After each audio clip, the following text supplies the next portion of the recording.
If you love Name Explain, then please consider leaving a super thanks in the comments of this video. It's a great way to make a one-time donation to the channel and help support Name Explain.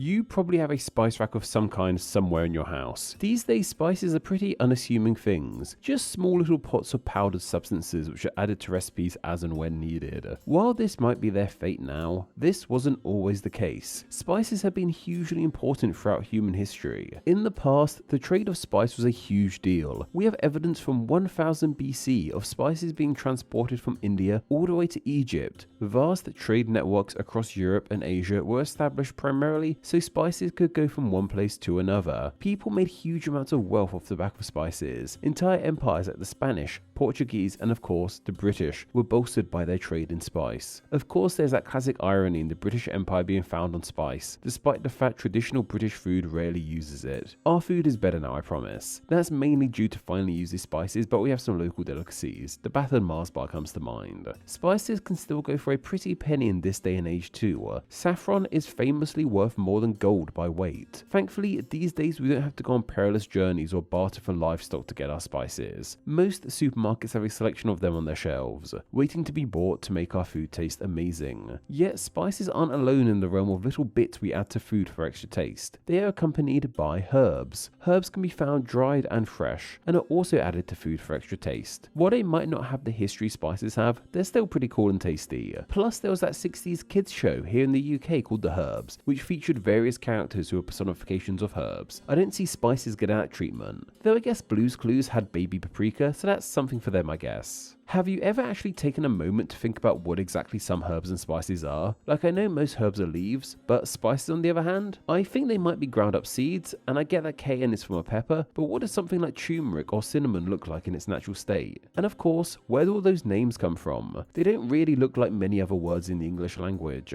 and going off the exotic nature of many herbs and spices, I'm guessing they come from all kinds of different languages. So why don't we spice up this video and look into where the names of many of the most popular herbs and spices came from. And I'll pepper in some extra facts too, like what they taste like if you haven't tried them before. And of course, find out where many of them actually come from. And for an official definition of the difference between the two, herbs are from the leaves of a plant, while spices tend to be dried forms of other elements of the plant, like a seed or flower. As a word unto itself, spice has roots in the Latin species, meaning a kind/sort, as they are all different kinds of flavorings. And yes, that's where we get the modern word of species from too. Herb also comes from Latin, and their word of herba, which simply means a grass or turf of some kind.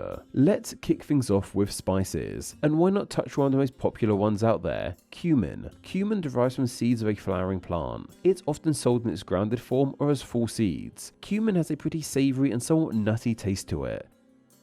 Despite being so well used, the origins of its name aren't really known to us. We know that it's simply an adaptation of the older Akkadian name of Kamunu, but we don't know where exactly this name comes from. Spices have been around for some time, so it only makes sense why we aren't entirely sure on some of their names. Carrying on, however, we have turmeric. This is a spice that has a super strong yellow hue to it, so much so that spilling it on yourself leaves you looking like a Simpsons couch for a couple of days. Turmeric has this really earthy but somewhat sweet taste to it. It's great in a curry. I had no idea that the spice comes from a kind of root vegetable, which is related to ginger. I just presumed it came as a powder or something. Despite coming from Asia, the name of turmeric is seemingly of Latin origins. It's believed to come from the Latin term of terra merita, which means meritorious earth. If, like me, you have never heard the word meritorious before, then it means something deserving reward. This root vegetable was deemed meritorious because it is similar in color to a popular mineral, which is synonymous with reward.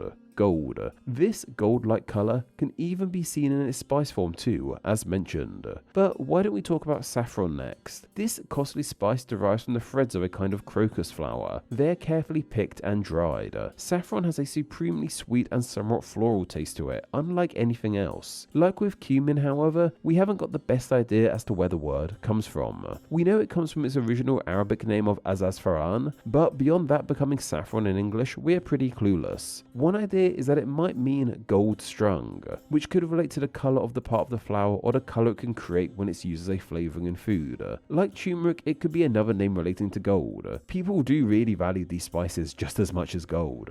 Cinnamon, meanwhile, doesn't come from a berry or a kind of root vegetable. Cinnamon is instead a product of tree bark. Not any old tree bark, however, but but a specific kind of tree found prominently in Sri Lanka. Cinnamon has a mixed sweet and smoky taste. Anyone who is old enough to remember the cinnamon challenge will very much be familiar with that taste. Once again, cinnamon is a word where we don't know its origins. I'm starting to think this video was a bad idea, but here we are now, so we might as well carry on. The word has its origins with the ancient Greek kinemormon. There's an idea that it may mean something like strip off bark in relation to how it's created. An older English name for it was canella, which comes from a Latin word for tube. This is due to the fact that when it's prepared, the bark looks like little tubes. One of my favourite spices, however, has to be paprika. It's a spice that is equal parts sweet and spicy. Paprika is actually the result of the pods of the pepper Capsicum annum from South America being grounded up. Despite being from South America, the name of this pepper comes from a language I really didn't expect it to. Hungarian. Yeah, it turns out paprika is really linked with Hungarian cuisine. That's something I didn't know, but gives me all the more reason to want to go visit that country. Paprika is a native Hungarian word, and they got the word by turning the older Slavic word for pepper, papa, into a diminutive. A diminutive is when we make a word sound cuter and smaller by adding a suffix to it. We literally just covered it. But suffice to say, I am hungry for some paprika. Yeah, I went that low.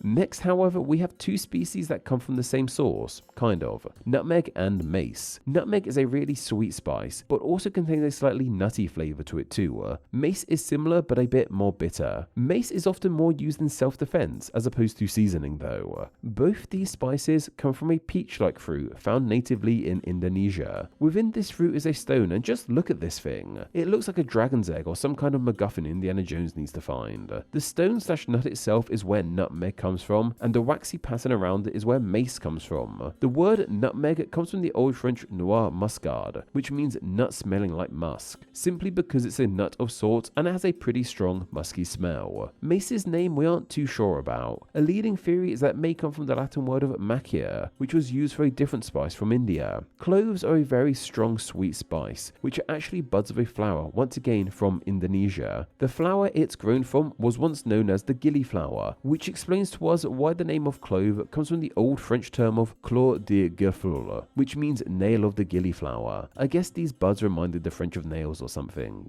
You can see how the start of this term eventually got corrupted into just clove. Cayenne, however, comes from a very similar root as paprika, being the ground up form of a South American pepper. Cayenne is generally a tad stronger than paprika, however. Its name also comes from a word for peppers, deriving from the Tupi word for them, Kinan, Tupi being an indigenous language of the land. And as spices go, I have to mention star anise. This pretty looking spice is called a star simply due to the shape of it. It is a dried fruit of a shrub native to Vietnam and China and has a sweet, somewhat licorice taste to it. The anise part of the name, however, seems to be a tad unclear to us. Now, despite how interesting the origins and history of spices are, evidently their names don't come from the most captivating of roots. Fear not, however, as herbs are here to save the day. From what I can gather, they have names that are way more interesting in their origins. Most herbs come from various leaves, so we don't need to look too much into where they actually come from. The herb of basil's name, in example, is believed to come from the Greek title of Basileus. This title means emperor or king, and the herb was named in honor of royalty due to the fact it was once used in the creation of royal perfumes. Parsley's name comes from the Greek petrosylion, meaning rock celery, maybe because it once grew around rocks and reminded them of celery. Sage comes from the Latin salivus, meaning healthy, due to the fact it was used in healing. Roseberry's name has nothing to do with roses, but instead it comes from the Latin rosmarinus, meaning dew of the sea, maybe because it was grown by the coast. Thyme comes from an old word meaning smoke, as it was burnt for ceremonial reasons. People still enjoy burning thyme to this day. Oregano's name is believed to mean mountain of joy, apparently because it grew in the mountainsides of the Mediterranean and the taste brought joy to many. I think oregano might be the same thing as marjoram, but whatever the case, that word is of uncertain origins. Also pretty unknown origins is mint, coming from ancient roots, but I had to mention it as it's one of the most versatile herbs out there. It can be used with sweet and savoury food, as well as being the go-to toothpaste flavour. Finally, we have the thing that can be used as a herb or a spice depending on how it's prepared. Coriander. or should I say cilantro? Yeah, once again, I think they're the same thing. Coriander's name is thought to relate to the Greek word of klos, meaning bed bugs, due to its bad smell, and I can agree with that as I'm one of those weird people who thinks it tastes like soap. Seriously, it's a whole thing. While cilantro is simply a Spanish form of that word of coriander. So while spices have way more interesting histories, herbs have way better etymologies in my eyes.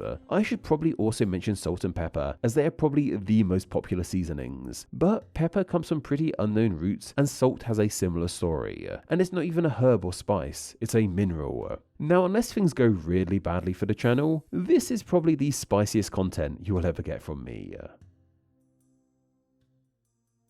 Name Explain depends on viewers like yourself supporting the channel financially on Patreon, so a huge thank you to everyone who does. Donating just $1 a month helps the channel amazingly and gets you bonuses including ad-free videos, exclusive content, the power to request ideas to be made into actual Name Explain videos, and your name at the end of the video with all these awesome people. Visit patreon.com/Name Explain or click the link down below to find out how you too can support the channel.